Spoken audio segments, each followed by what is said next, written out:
First of all, let me thank you all on participating here today. We really appreciate a lot on the debating that we have had both through the speakers, but as well on the debating during the different parallels, but as well during the breaks and so on. So we have a lot of spice around, so people going around and really getting feedback from you. What are the real reactions? And I'm happy now really to go through on some of the key findings, how we at the Committee of the Regions, we see the situation.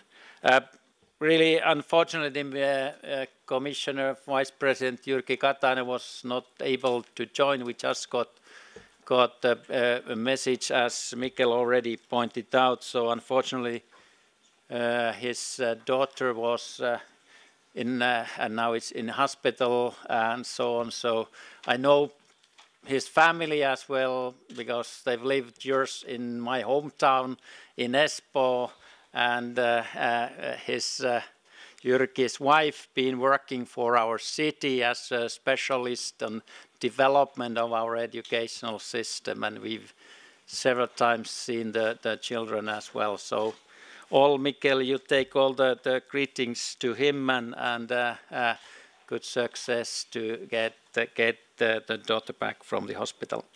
But we had as well a good chance. A few of you were here on Monday evening when Vice President Katainen was here as well, contributing, because this is really an important kind of week for us.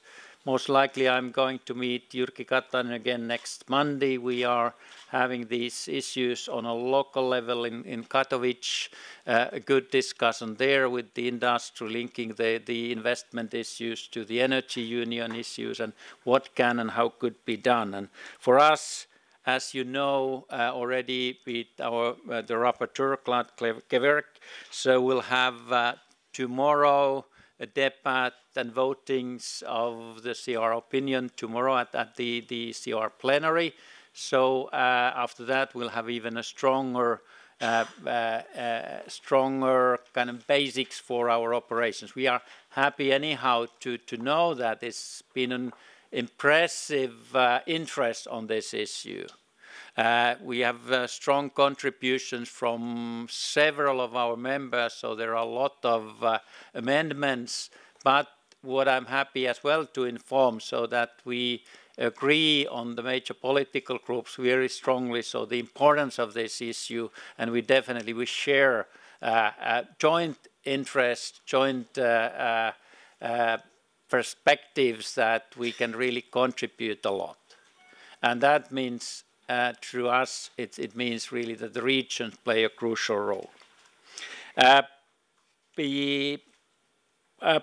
2 years ago, 2020 and 13, so approximately 55% of total public investment in the EU was carried out by the EU's local and regional governments, making this topic very relevant for us and both the CR and the regions. Furthermore, now we will have concrete measures following on this issue.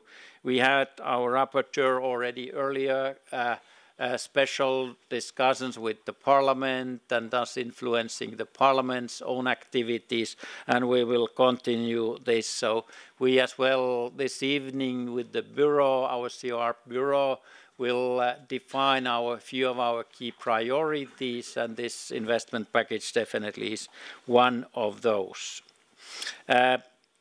We as well see that this investment plan, it's a complementarity to many of the other monetary measures recently announced by the European Central Bank, and already today we've had through this conference a good kind of reviewed the issue both at the EU level but strongly then on a local and regional level as well. So, and I've kind of got three major kind of relevant questions regarding this investment plan, which I'll now highlight a few of the points of these on these three major questions. The first one is that is this plan an answer to the needs at the local and regional level?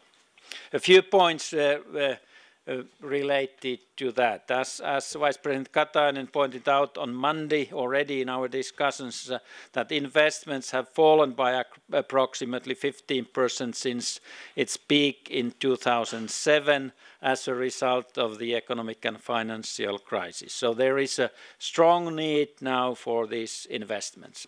This affects all European regions, but strikingly, the crisis has also increased regional disparities in the EU, and the national GDP projections show that how slow the convergence for the years to come is really. So we need to get a few things moving on, hopefully very fast, and get then based on that the strong commitment that this will be done throughout the whole Europe.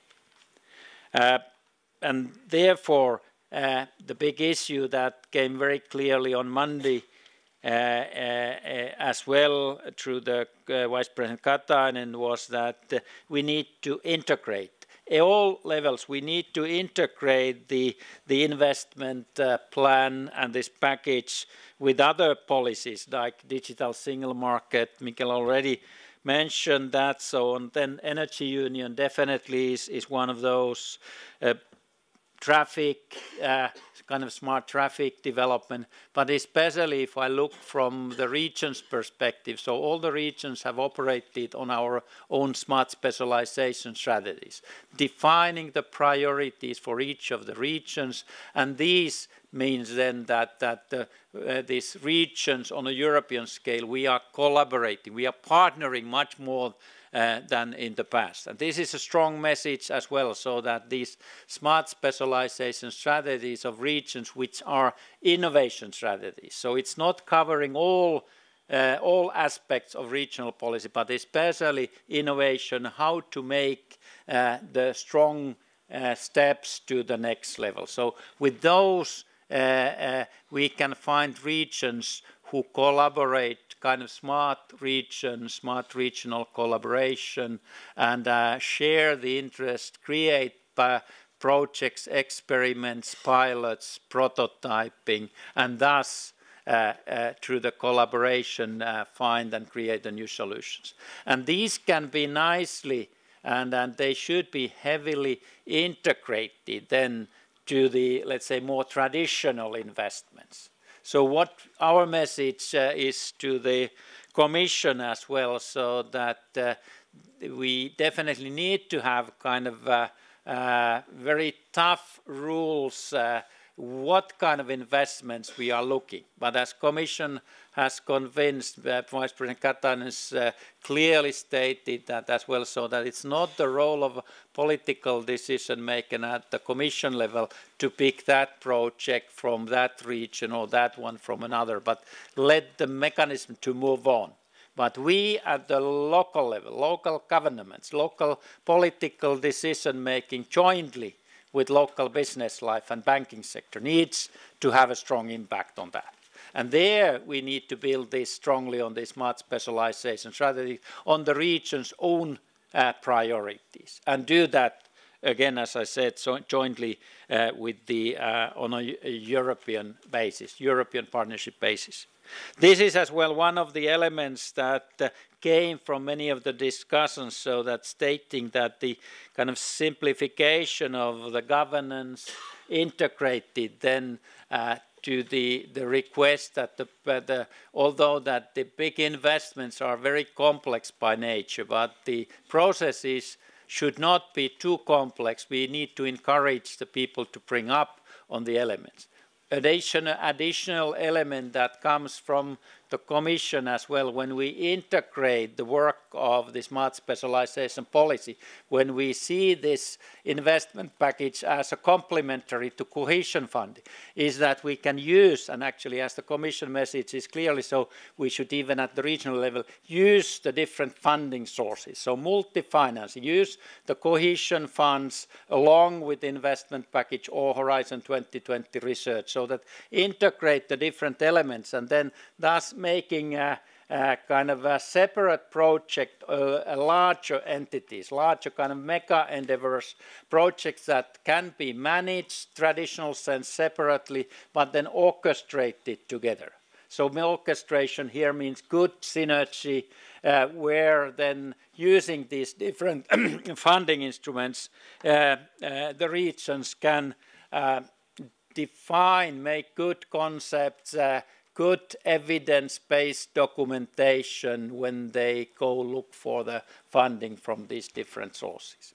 And this is a clear message from us, from the Committee of the Regions, so that we encourage the regional authorities when they make decisions of using of their regional development funds on the cohesion funding side, so that use these resources, because the smart specialization strategy, it is a process. It's a transformation process, an economic transformation agenda. Again, from that coming then this link to the discussions today. I want to add that the recently launched initiative on building the Capital Markets Union, on which we are as well, COR is currently drafting an opinion, should also encourage investment. It's expected to unlock private capital as a result of the integration and deepening the capital markets in Europe and further removing barriers to the investments. But as was in some of the discussions very strongly, that the investments need to be profitable in investments, especially to attract private funding strongly, because that's the key for the success of the whole exercise. Let me then point out a few other points coming from this. So especially looking for the small, medium-sized companies. So because in EU they represent really 99% of the businesses, and they are the key drivers for the economic growth, innovation and employment. So many participants of today's conference have confirmed that the accessibility to financial instruments, especially by small companies, small regions, also small municipalities, small projects, is still an issue. But as I said, so that do that in collaboration, so not to split everything to two small pieces.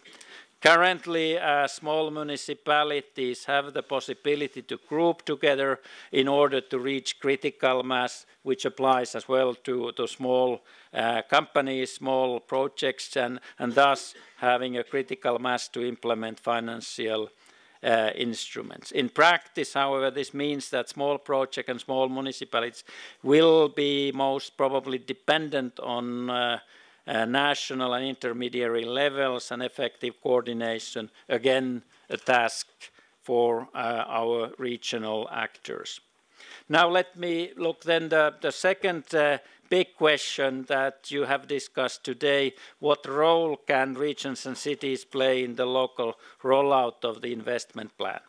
Some of the details definitely are already tackled here, but I want to say that the investment plan explicitly mentions the key role that local and regional authorities should play in supporting and managing the investment project. And what I want as well highlight strongly coming from today's discussions and contributions, both the OECD and the European Investment Bank, they gave a strong message that they want to collaborate us, meaning both the COR and the regions. So that is an important issue really to go on. We need to develop kind of a European advisory hub kind of collaboration for this, and we need to promote the working group on administrative capacity to feed ideas and experiences into the EU political and legislative process. Ladies and gentlemen, I do not need to tell you that a clear role should be defined by subnational actors, especially when reaching the beneficiaries, including local and regional development banks in project funding. We need to stress that heavily. And as regards to the regulatory environment to boost investments on the ground, today's conference brought us to a very important point. We have heard examples of what certain cities have done with the aim of implementing the Small Business Act and in promoting business-friendly conditions. I want to conclude now that we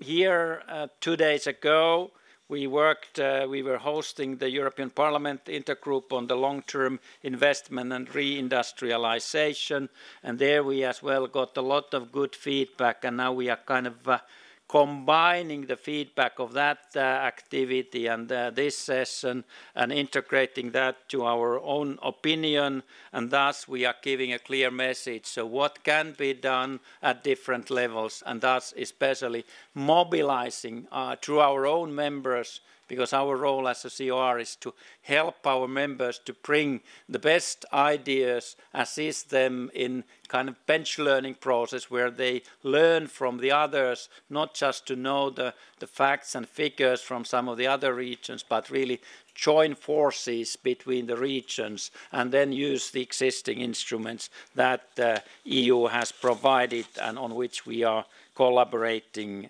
on that. Today's discussions have shown what additional elements are there, what are the concerns, and we are happy to say that we will really react on those and take the messages into account. Thank you very much.